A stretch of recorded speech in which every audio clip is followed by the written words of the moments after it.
Hi everybody and welcome to the Mental Toughness and Body Show.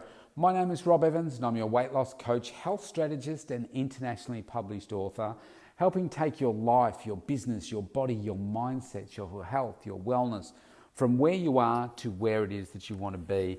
And today's topic is managing grief.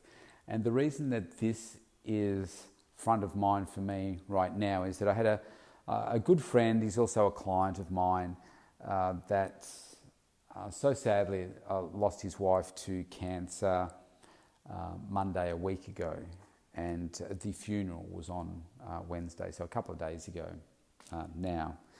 And it was ovarian cancer, and I'm sure anyone listening to this knows has someone in their life that has been certainly touched by cancer in some way. My mum passed away from ovarian cancer at age 66, very aggressive cancer it was, and my friend, his wife was only 57 years old, passed away of ovarian cancer as well, very aggressive, an 18-month journey for her. My mum was a 3-month journey, and it was horrible, really horrible and painful, and it's a sad time, and it got me thinking about today, because I saw him today and we were talking about it and how you go about managing grief, because it's so personal and it means so many different things to different people depending on who it is. I mean, imagine this is your soulmate, the person that you love more than anything in the world, that you've spent, say, 25, 26 years of your life with, and suddenly they're taken from you. And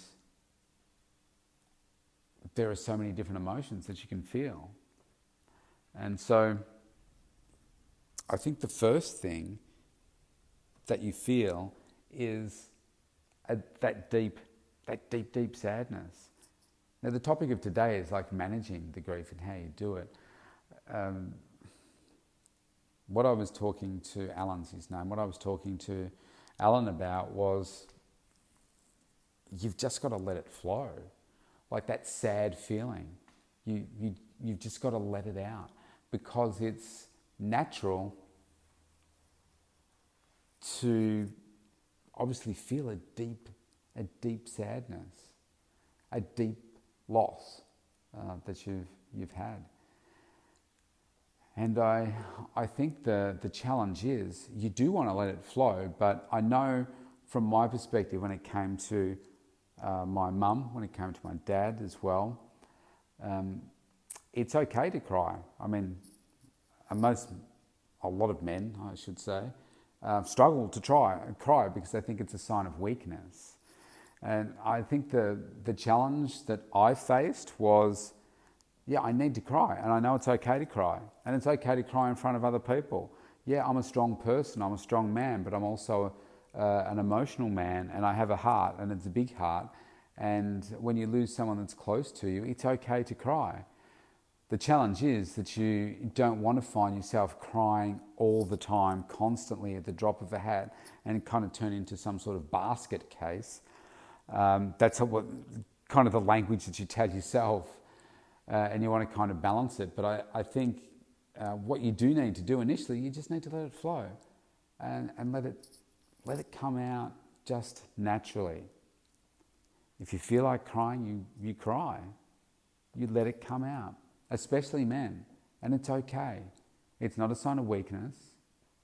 In some ways, it's a sign of strength and a sign of recognition of your brain telling you that something needs to come out so that you can heal and move forward. And sometimes that comes in the form of tears. I know that I've always held back tears in funerals.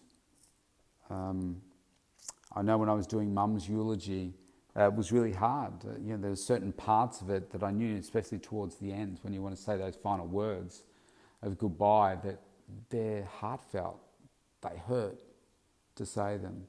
And, to hold back those tears can be really tough sometimes. I think if there is another phase after the sadness comes that sense of loss. And then maybe some time after that, it's a sense of loneliness as well. And I think the way to manage that is, again, just to expect that this is normal. It's normal to go through that process, especially in Alan's case, because he lives so long with the love of his life. Every day, every moment, well, not every moment, but you know what I mean. And all of a sudden that's gone. It's gone. So there's that sense of obviously deep loss, but that loneliness now, especially for him, because all these kids have moved out and it's just him now in the house. But here's the thing, pets can be really good, and he's got a dog, and that is really helping him get through this, because he said he talks to the dog all the time, and the dog is a little bit weird at the moment because the dog knows that there's somebody missing in the house and it doesn't feel quite right. So don't underestimate, it might sound silly to you, but don't underestimate how important a pet is, whether it's a cat or a dog. I mean, he takes his dog for a walk. A bit hard to take the cat for a walk, but you can take the dog for a walk. Even having the dog sit with you, he says the dog sleeps with him at the moment. So again, it's a comforting element to a deeply emotional loss in your life. I think another way to manage it is, having plenty of friends around you. It can be a double-edged sword sometimes, but we organised because we can't get together with him. He could come to see me today, but groups of people can't get together with him at the moment, and I guess grieve with him. So we organised a Zoom call with a bunch of his mates yesterday between 6 and 8 p.m. Just to jump online and connect and just be there with him and share some funny stories and ask him about his life with his wife and what that meant to him. And I think it was really good, helping to take his mind off it, because there's so much that goes on around you and there's so much to do when someone passes away. And you can also get sick of people saying, "How are you? How are you?" It's like, well, how do you think I am? And at the end of the day, you kind of want to get through this as fast as you can, because the sadness is quite debilitating. I think another element is making sure that you do have a bit of focus on your health and fitness. It can be a great outlet for you, help you just take some time out for yourself. And it's also really great for your mental health.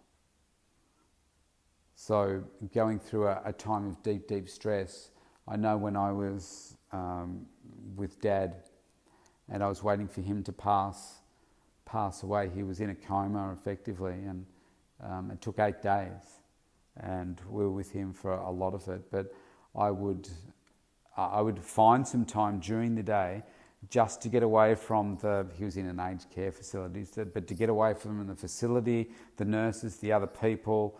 It's a very doomy and gloomy type of environment. So this was also a couple of hours away from my home.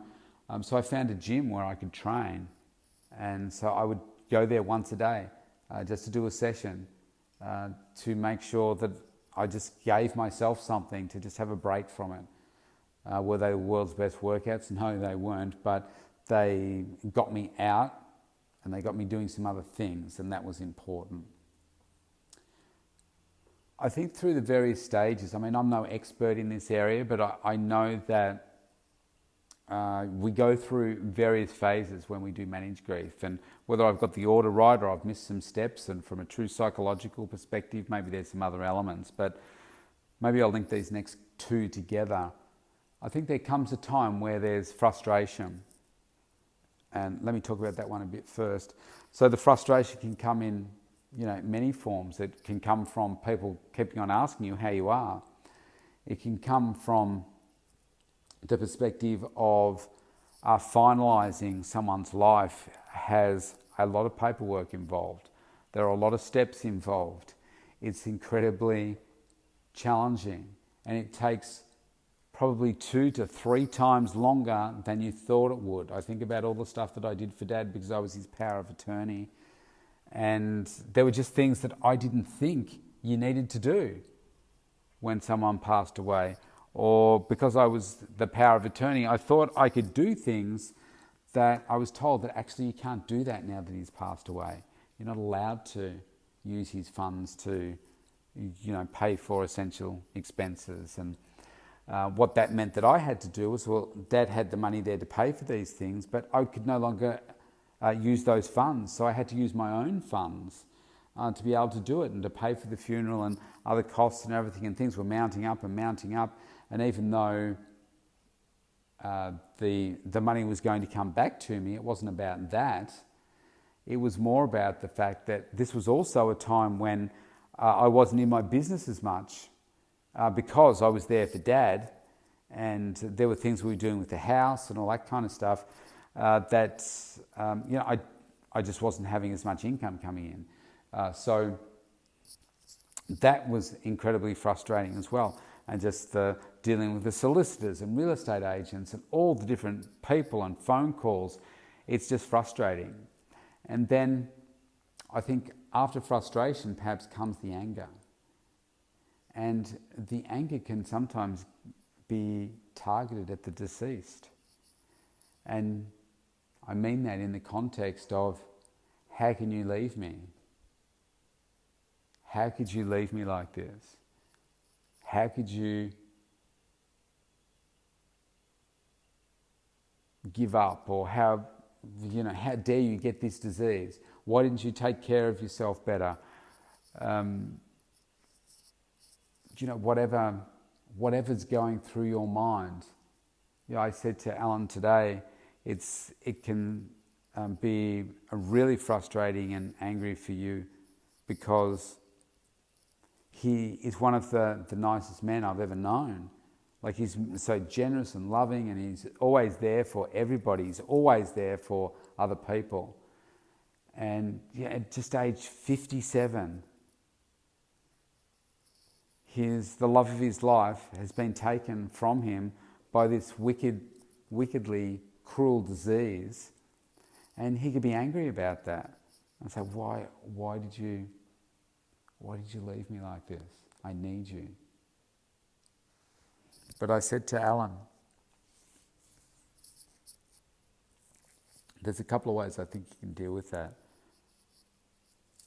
I think every circumstance is different, but you have to take some relief in knowing that this person was so ill that they're now at rest. They're not in pain anymore, and that's a good thing. The way that I think is a good way to manage this grief is, the anger part of it, is to write a letter.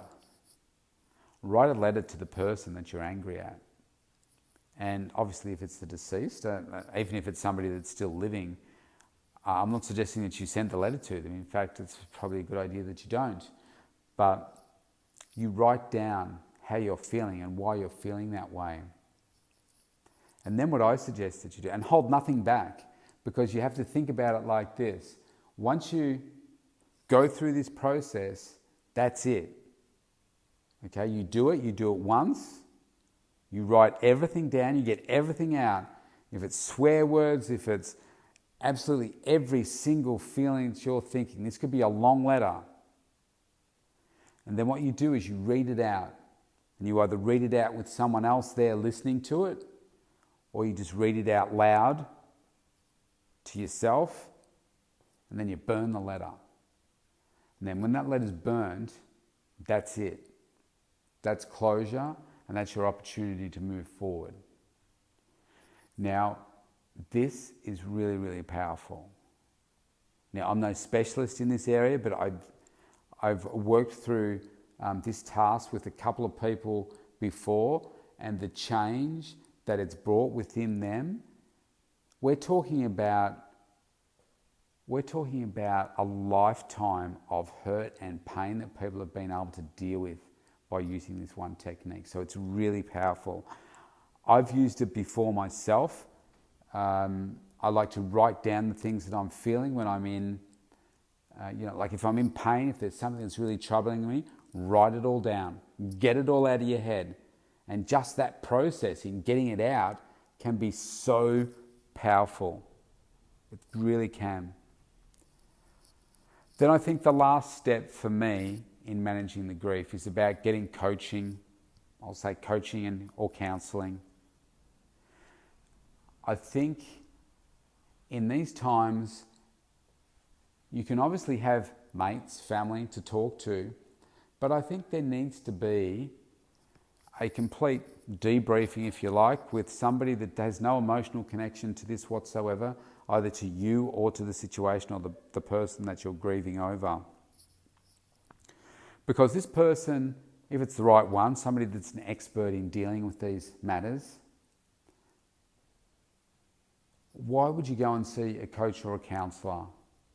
Well, what you're looking for is you're looking for coaching, you're looking for tools, you're looking for techniques that they can give you so that you can implement them and get the result that you want faster. So what's the result that we're looking for here? Obviously, we want to be able to grieve because that's a good thing. It's part of the healing process. But essentially, that's what we want to do. We want to heal. And we want to be able to go through that process in a time that is right for us. But to be frank, we want to do it as quickly as possible. We don't want to be grieving for our lifetime to the extent that it immobilises us. That doesn't mean that we don't miss the person or we don't have the sadness. But I think it's important to get the tools to learn how to do it as fast as possible in a way that is good for us, but also leaves us with an appropriate way to heal and move through it. And I think one of the things that many of us don't do is remember the beautiful things, the happy things, the funny things that we had with that person. And sometimes we only think of the bad things.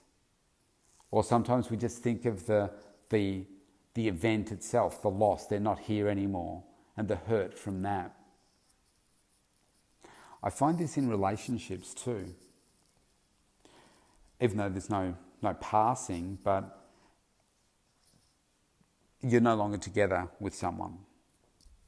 And I haven't had that many relationships, but I've got incredibly fond memories from each one of my relationships. I was married for 20 years. I can still remember the day that I was married, and it was a beautiful day. And I'd still say it's a beautiful day.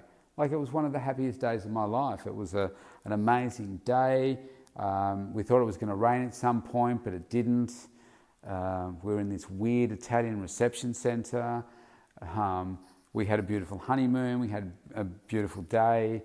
It was amazing. We're no longer together, but that doesn't mean that we didn't have beautiful moments along the way. My last partner, she came to Los Angeles with me and shared with me some lifelong dreams that I've had. And I will be forever grateful that, my soulmate at that time was with me, because I wouldn't have wanted to do it without sharing the experience with them. And I would be forever grateful that they were with me. I still have a deep love, but we're no longer together anymore. And I could be angry, sad, whatever about that, or I can remember the beautiful times that we did share. And that's where I like to live my life. And it's the same with mum and dad. And I think for me, a part of the healing process for the loss of mum and dad is in knowing that the beautiful qualities that were in them are now living through me. And it's up to me to make sure that I take the beautiful qualities that I want and share them with my kids, my girls, so that the things that, the values, the beliefs that you feel are important to you can continue on through other generations, because you teach them to your children. And you've got that opportunity. And in many ways, there are certain, whether you call them certain traditions that you have learnt as a child from your parents that you want to pass on to your kids. There are things like, there's some funny little memories that I have that I think you want to share with your kids. And one of them I remember as a child going to the drive-in with my parents. And like drive-ins are not something that you really do anymore. And hopefully overseas you know what I'm talking if I say a drive-in. Where you drive in with your car, you sit in your car. We used to connect a speaker. They'd have a little stand next to you, and you'd pick up this old crappy speaker, and you'd actually clip it over your window, and you'd hear the sound through there. Now it comes through your car radio, so it's much better sound, and you'd watch it through the windscreen. So we've got a couple in Melbourne, and I've taken the kids there a couple of times, and it's great. And I always remember eating, like jam donuts at the drive-in. So when I take the kids there, even though I don't normally eat them, we get jam donuts, because it's one of those, just things that I remember doing with the mum and dad. Another one is, we have a thing here, it's called Mr. Whippy, which is basically a van that drives around selling that soft serve ice cream. And I'm like, well, I don't think you've ever lived if you haven't at least once had a Mr. Whippy type ice cream. So they drive around the streets of the neighbourhood, and they'll stop outside, and they play this jingle music, and they'll stop, and they'll you got to pay for it, but you can get an ice cream. So it comes down our street from time to time, especially in good weather. And so I said to the kids, okay, today's the day. You've got to experience this at least once in your life. And just funny little memories from kids that I've shown them. And all those ones, ironically, are two unhealthy food choices now that I've said that. But there's a whole bunch of others as well. But they're just little things that I wanted to share with them. And I think when you remember the good times, you remember the good qualities, you pass these on through yourself to others. I think that's a really powerful thing. The loss of someone can inspire something great within you to either continue their journey. One of the beautiful things that Dad did was Mum used to breed irises, the plants, irises. And Dad continued that journey for Mum to keep them alive. He kind of felt obligated, I think, to keep them all alive, but to also continue the breeding process and the show process. And post Mum's death, she went on to win a few prizes because of her breeding. So that was really special for Dad too. So I think one of the things that the coaching and counselling can do for you is to really just help you heal faster, heal in a way that is meaningful to you, and to move forward with purpose and those happy memories. Because if you feel bitter, if you feel angry, if you just feel this deep, deep sadness constantly, then that is going to immobilise other areas of your life. And it's not to say that you shouldn't care and it's just about getting over the person. It's not that at all. Because to lose someone like a soulmate is deeply, deeply painful. But we also know that if we've got a long journey to go in the rest of our life, that we can't be immobilised by that loss. And I'm not talking about like Alan, he's lost his wife this week, next week he should be over it. I'm not talking about that. It's about you find the right time for you to get through these things. But I think there's a process to get through it. And you've got to let some things just flow through you. But at the same time, you need some structure and some guidance to help you get there in a faster way, or the fastest way that's right for you to heal, remember, love, and move forward. I hope that doesn't sound cold. It's certainly not meant to. But I think we just grieve in different ways. And I think if we can understand that there are certain parts that are just such a very normal process with this, then it makes us easy to accept that a lot of what you're going to feel and go through is completely normal. It's normal. Everybody goes through it. But most of us, when we experience some type of emotional loss and trauma, we just want to get through it as fast as we can so that we can get back to a life that's thriving. It just becomes super tough when it's that person that you've dedicated the rest of your life to. We know that we're not going to live forever, but it just goes to show you just how precious and delicate life is and how we shouldn't waste a moment of it. Wherever you are in the world, you stay safe, and I'll talk to you tomorrow.